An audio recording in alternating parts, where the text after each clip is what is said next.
Section 28, on the blonde beast and racism. Take the phrase, the blonde beast.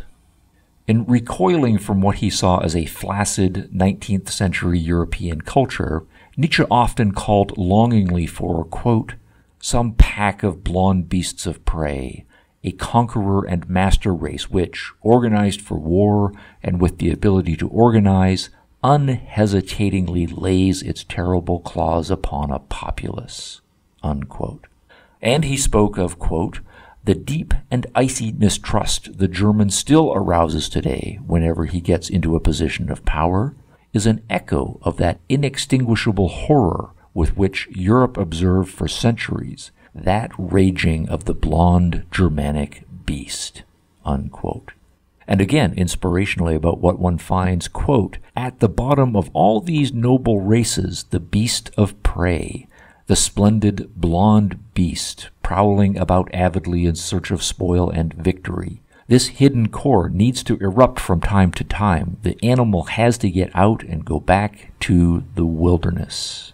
What are we to make of these regular positive mentions of the blonde beast? It is clear what the Nazis made of them, an endorsement by Nietzsche of the racial superiority of the German Aryan type.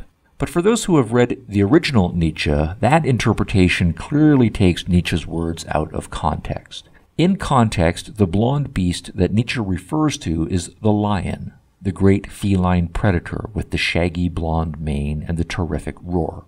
Nietzsche does believe that the Germans once, long time ago, manifested the spirit of the lion. But they were not unique in that regard. The spirit and power of the lion have been manifested by peoples of many races. To see this, let us put one of the quotations in full context. The quotation begins this way, quote, at the bottom of all these noble races is the beast of prey, the splendid blonde beast, prowling about avidly in search of spoil and victory.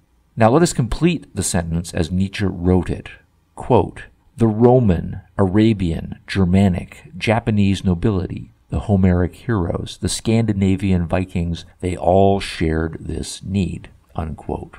So Nietzsche clearly is using the lion analogically and comparing its predatory power to the predatory power that humans of many different racial types have manifested. Nietzsche here lists 6 different racial and ethnic groups, and the Germans are not special in that list. So while Nietzsche does endorse a strongly biological basis for cultures, he does not endorse racism of the sort that says that any one race is biologically necessarily superior to any other. This is a clear difference with the Nazis. The Nazis were racist and thought of the Germanic racial type as superior to all others the world over. Nietzsche disagreed. This leads us directly to a second major